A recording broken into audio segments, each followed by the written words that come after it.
Welcome, everyone, to the Millennial Zen podcast. My guest today is Marshall Lamb. Appreciate you taking the time today, Marshall, to speak.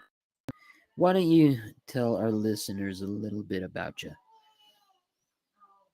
I am a mental health counselor. That's the day job. My job is Yeah. superhero. Well, we're trying to keep that. Okay, on the down low. Yeah. No. Yeah. Just yeah.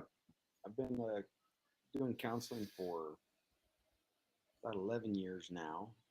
It's good work. I'm really interested in the possibility and the work of transmuting generational pain and trauma. All right, well, And, we'll get into that a little bit here. Um, uh, let's start out first by asking you your vision of why you went into it and the vision you want to accomplish as a mental health professional. well, I think a part of it is self help. Okay. Yeah, just recognizing that is I don't know. I've always been a highly sensitive person, so I've been aware of stuff around me, and I've had a desire to alleviate it or to at least not pass on my own suffering outwardly. And so as I've gotten into that work, it's yeah, it's been really good to just see um, how much is there for me to tend to, of my own stuff, and that the more I tend to that, the easier to help others. So, how did you first become aware of this as a possibility for a career? Well, I graduated with a bachelor's degree in English language, which really doesn't qualify one to do much. I was gonna Okay. I was gonna be a seminary teacher, but I student taught for a year and didn't Hmm. get hired full time. So it was like, okay, let's look and see what's going on. And so doing, some career exploration stuff, something in the helping always came up high. And yeah, just one night was meeting with friends, and they had a friend who was doing a master's through the University of Phoenix in mental health counseling, and yeah, just once I considered it, it was just like, yep, let's do that. That's where we'll go. That's the place for me. That's interesting. So, what goes into the education? What kind of wisdom do you have to acquire to go down this path for anyone that might want to do it as well? Well, if you're gonna be a counselor, it's people are familiar with like licensed family therapist or marriage family therapist, clinical social worker, psychologist. My letters are clinical mental health counselor, and all of them pretty much, you can meet with clients, you can do group therapy, you can do family therapy.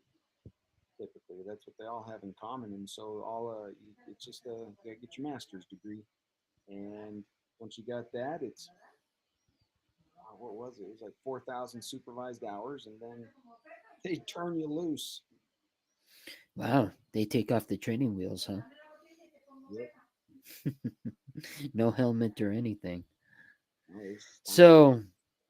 what is the feeling you have knowing that you are helping improve the mental health of your clients, patients, whatever you want to call them?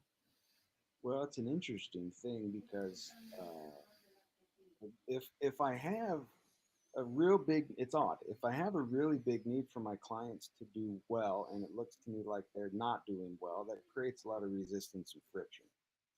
So I like to think when I'm working with my clients that we are collaborating so that I can help them get in touch better with their own innate wisdom and healing resources. And so that the time an episode of treatment is done, they have a sense of, oh, I did things sure, I had a safe place to feel unsafe. I had a safe place to be seen and to be vulnerable techniques and to expose myself to different, to deep healing therapies. But at the end of the day, yeah, I want my clients to come away knowing that they made choices and that those choices led to their improvement. It has to be, I'm assuming, pretty empowering for them. And then Yeah. also, it has to feel kind of empowering to you as well that you're helping them get to where they want to be. I mean, from what I do and what you do, they're similar but different. And knowing that you're helping facilitate meaningful change has to be kind of empowering to you, boost your confidence that you are helping make an impact. Well, I hope so. Hope I'm helping make an impact. And like I said before, if I'm not being responsible for my own inner work, I'm not much help outwardly.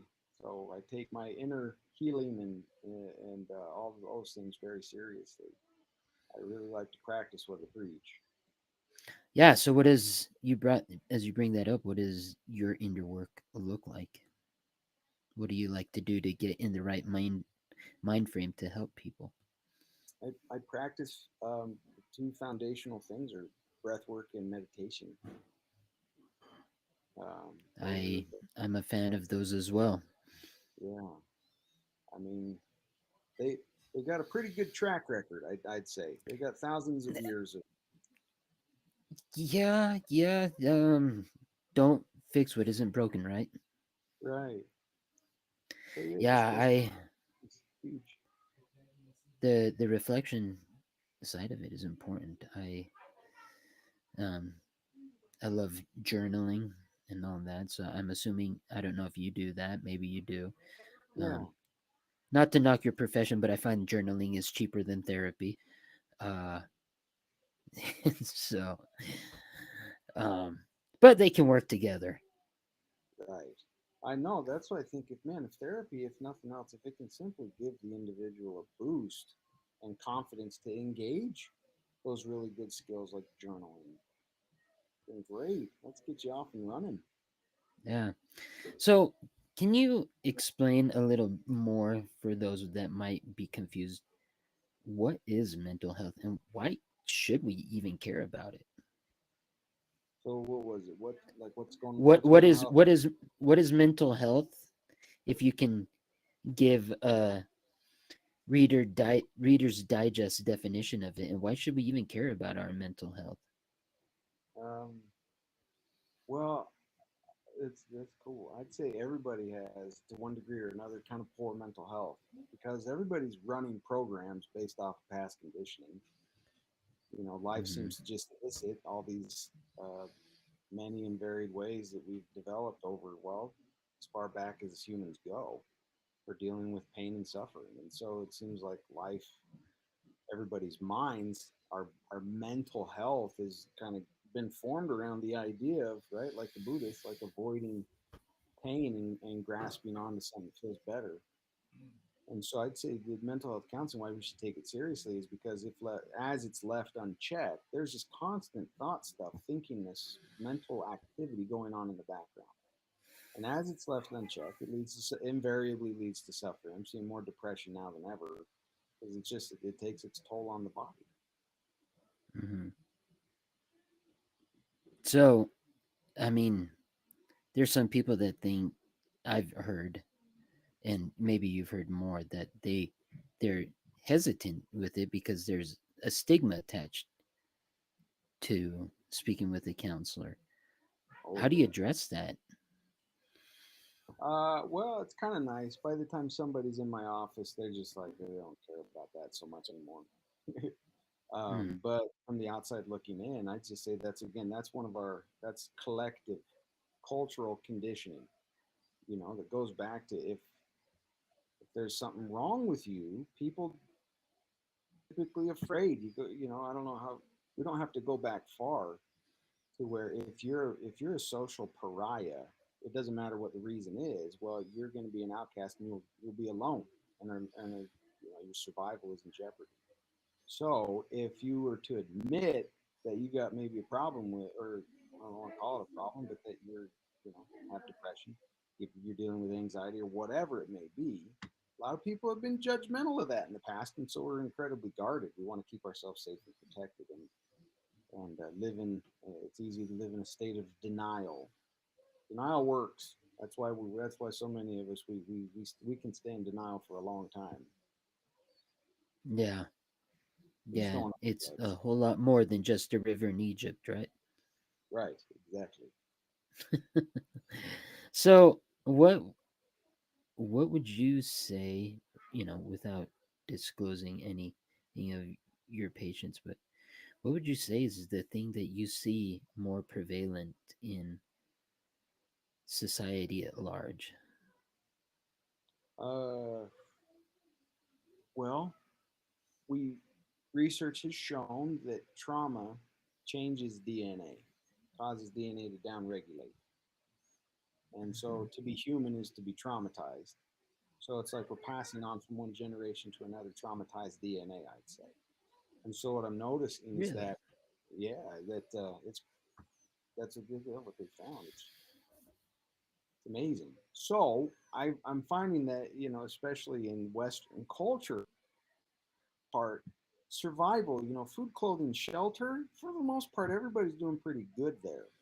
At least, I mean, the bare necessities are in this first world country are taken care of. So the mind is not having to deal with survival as much. So now it seems like there's a bill that has come due of all this unaddressed, unresolved trauma that's being passed on through genes. And so that's what I'm kind of seeing, especially with my younger clients, my teenagers, and even little kids, is they're exhausted. Like already, these little kids are dealing like anxiety, depression, ADHD, all this stuff as kids. It's looking more and more to me like a trauma that the system is just trying to find a place to hold itself where it doesn't hurt so much anymore. So Yeah, yeah, in a that's nutshell, interesting. just yeah. That is interesting. I have noticed from, as you just said, a lot younger people dealing with anxiety, and I think from what your biggest concern should be what color of the Crayola box you should be using. It's it I can only imagine, but it makes me sad. I don't know how you address that issue. What are some tips you have for parents that may be dealing with children that are experiencing that? Well, if I tell you what, if I can work with the parents, that's who I'd most prefer to work with. You Hmm. know, I'll have their kids maybe 1 hour a week, but this is the parents are living with them constantly. So normally what's happening is that parents are disturbed, they're upset and having a hard time with either their children's disruptive behavior or disturbed emotional states, and that is revealing the parents' inner stuff that parents have not resolved. And so, because parents have power, they're able to kind of get their kids into therapy. And so, it seems like half of the kids that do come in here don't really want to be here. They're kind of made to be here. So, I'm always trying to put the feelers out there. I like to talk to parents at the beginning of each session. And I like to, just put the feelers out there and encourage them to maybe see that their kid's issue is it's a gift to them as parents. It's showing the parents where their woundedness is, and if they'll look at it, they can heal it, and that's going to be the biggest impact they'd have on their kids. But if I'm just working with the kids, well, we prioritize freedom and rest. Normally, kids, and they this is a high demand culture where there are a lot of expectations, and I notice that a lot of kids are staying up later and later because that's the only time of day where nobody's telling them what to do. So I try to help foster the development of their sense of freedom and empowerment and rest. We rest. I saw a little interview with Jim Carrey a little bit ago where he was Hmm. mentioning a friend who said, you need to think of the word depressed as the body's call for deep rest. That the body's had enough of running of all the mental stuff, all this. these conditions running amok, and it's saying we're done now. It's saying we're done. We don't want. We're going into a depression because we've got to shut this system down so as to preserve it. And so I lean into that. I try to teach skills and techniques to foster deep, deep rest in all of my clients. It's interesting. Have you read the book, The Sleep Revolution? No, but it sounds great. Yeah, it's written by Ariana Huffington, which Oh, she's no, all about rest and sleep, and it it's a cool book. I recommend it.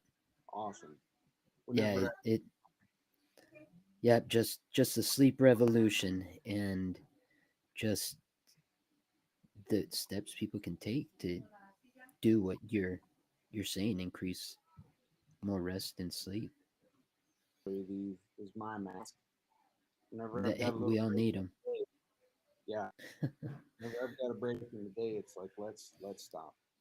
Let's stop the flow. Well, you can't just stop the mind stuff. You have to give yourself something else to focus on and be kind to the mind stuff. But then, yeah, sleep and rest. Yeah, the importance can't So be over. so this is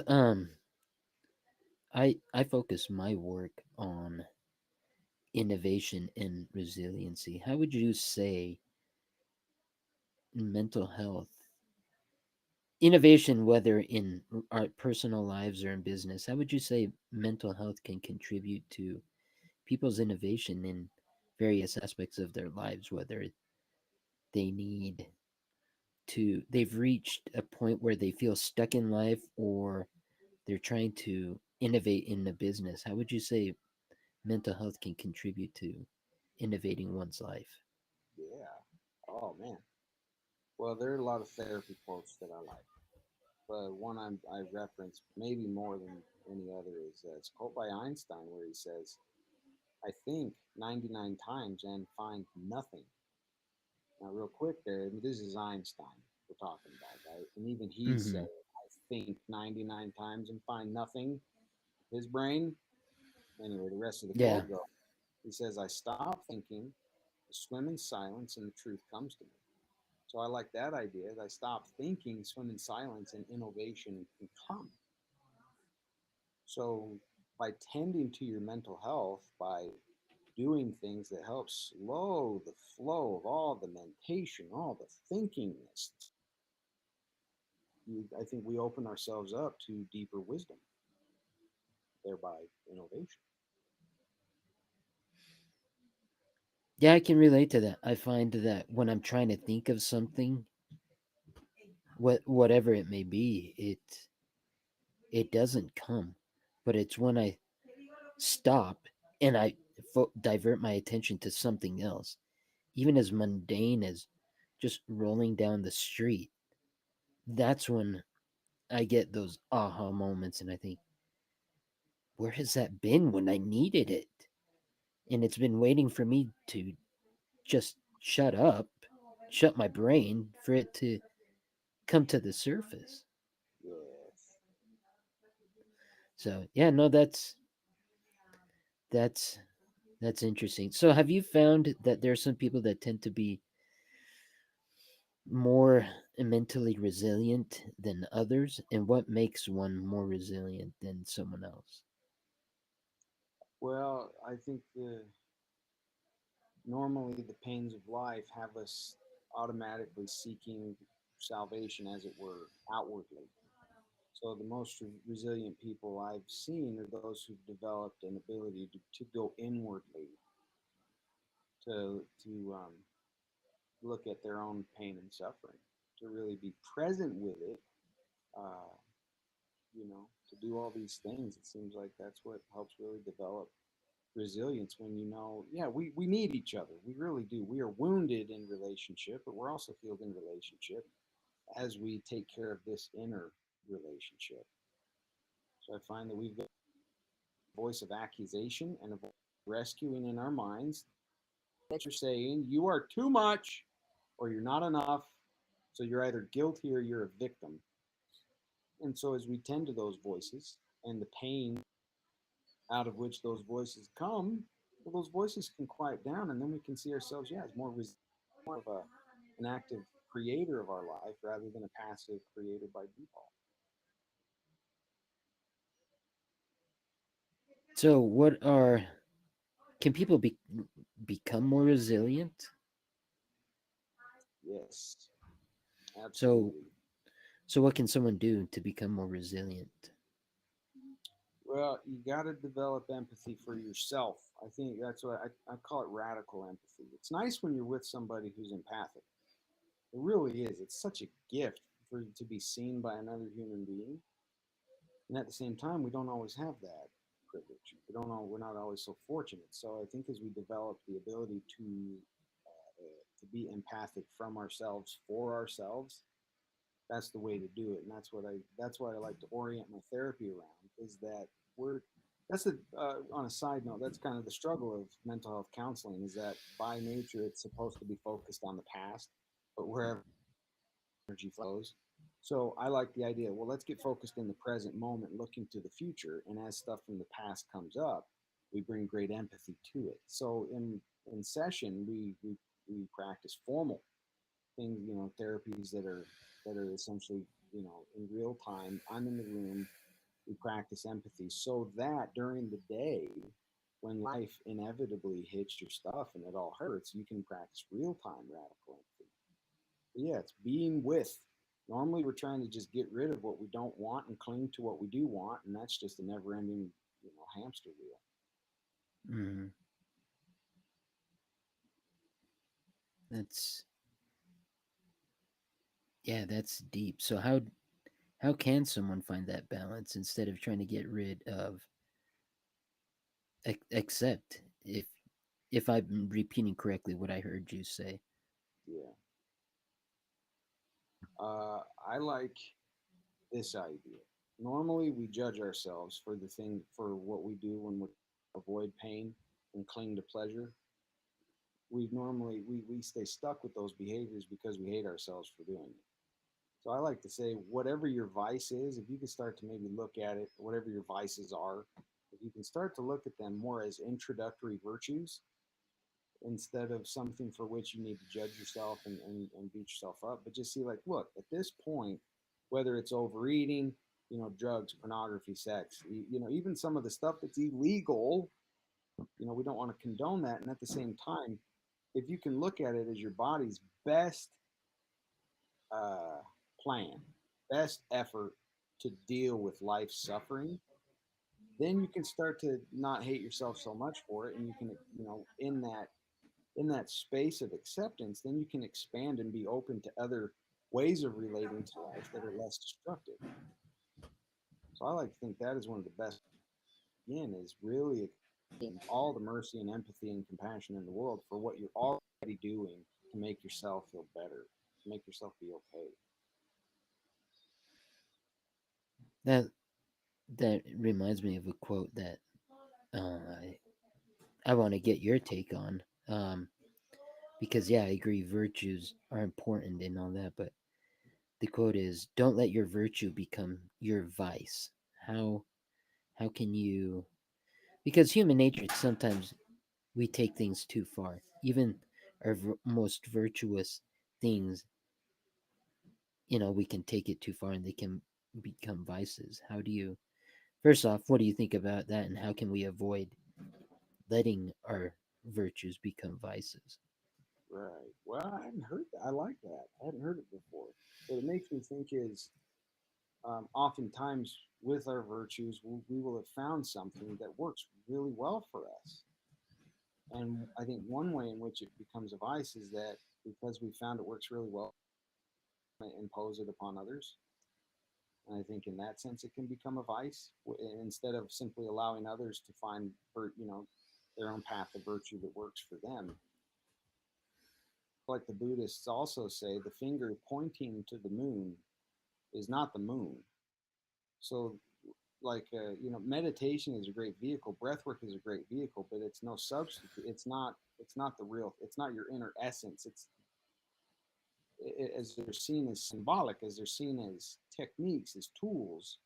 then I think they keep their appropriate balance. But I think we have a way of identifying with them.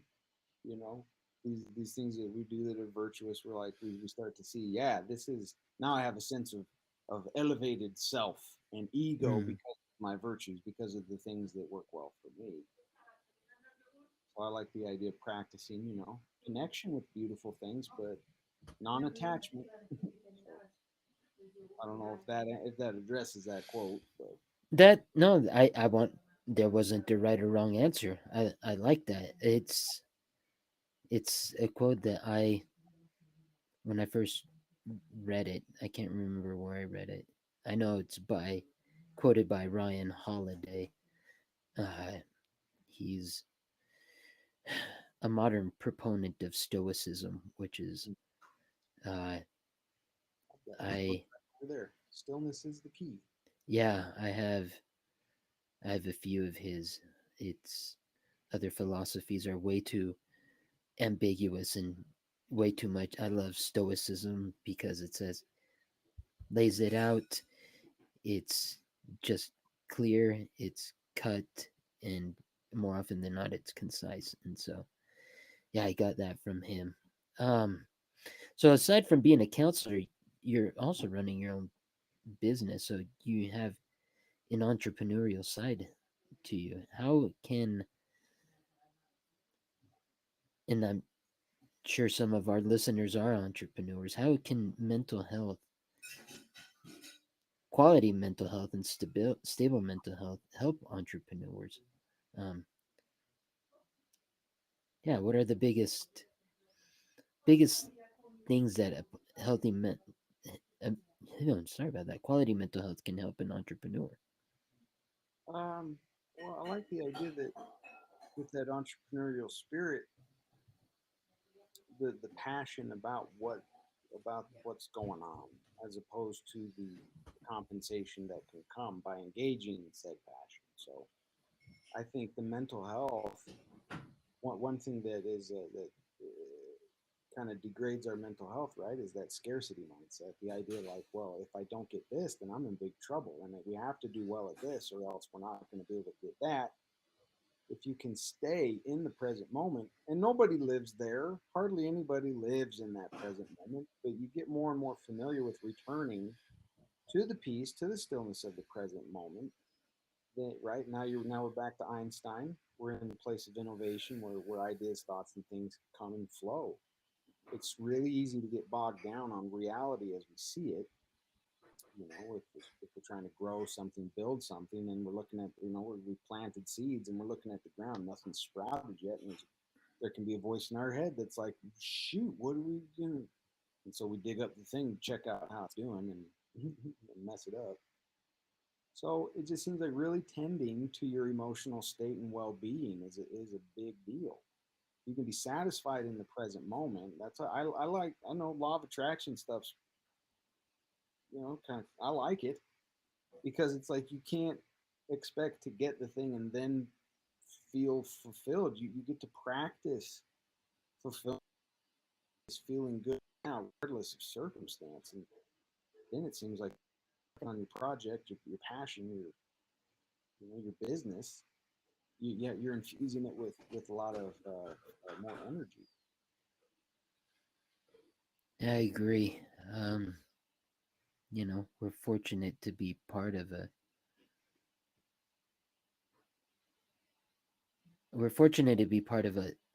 a large friend group, you and I, that are very supportive of each other. And I found that having a good network of people also helps facilitate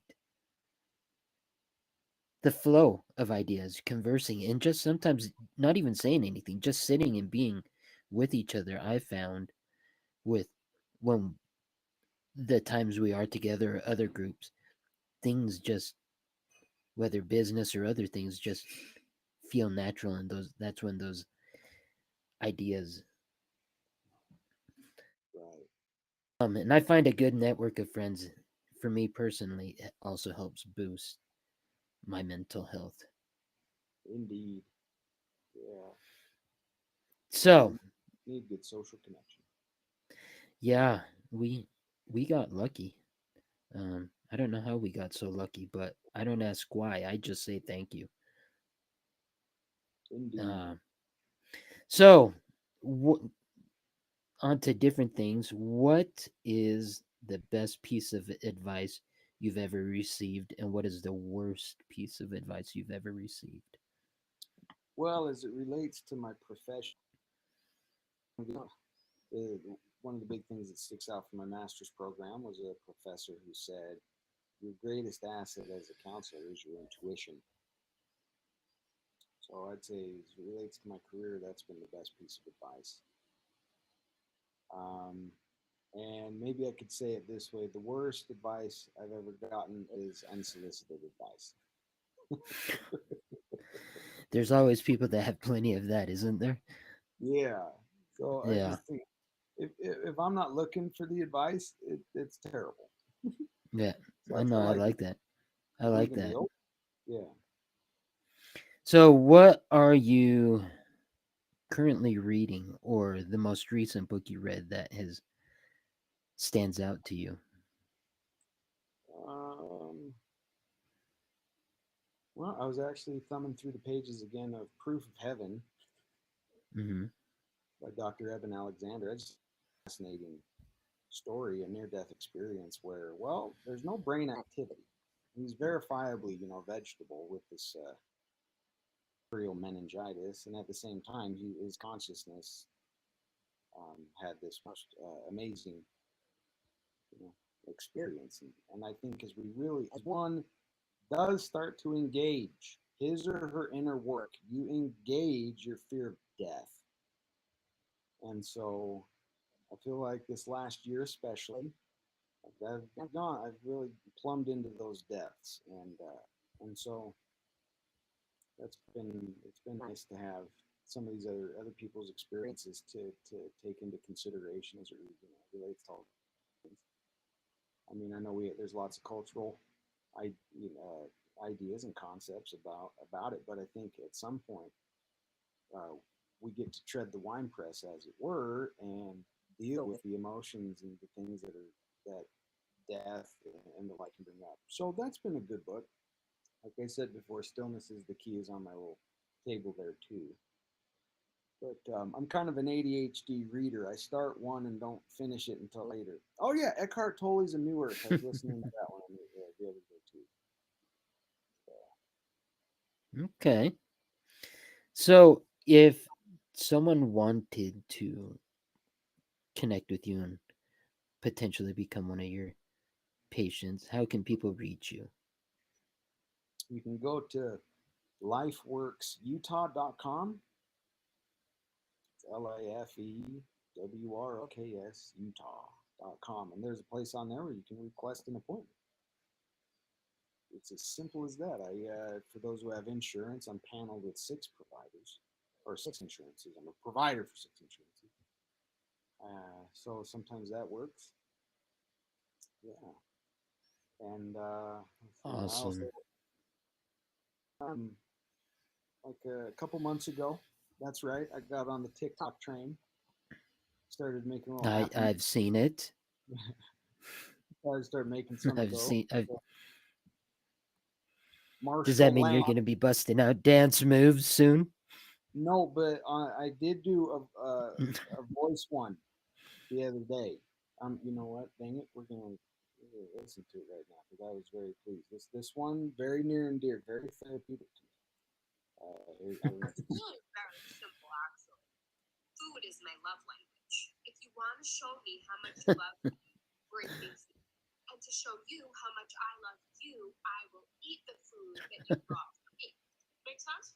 That's really very simple. I did. uh, oh, Marshall, Marshall, Marshall. So you can find that on, Marshall Lamb, Marshall and on Instagram too. It's J Marshall. Awesome. Well, Marshall, I want to thank you for good conversation about mental health and what it means to it. And I'd like to have you on some other time. We can talk about something else if you're open to it. You bet. Let's do it again. Thank you, Andres. It's good to chat with you for a minute here. Bye. Yeah, awesome. Well, guys, stay tuned for the next episode. Um, I'm sure it will be another brilliant, entertaining person. And thank you for tuning in to the Millennial Zen podcast.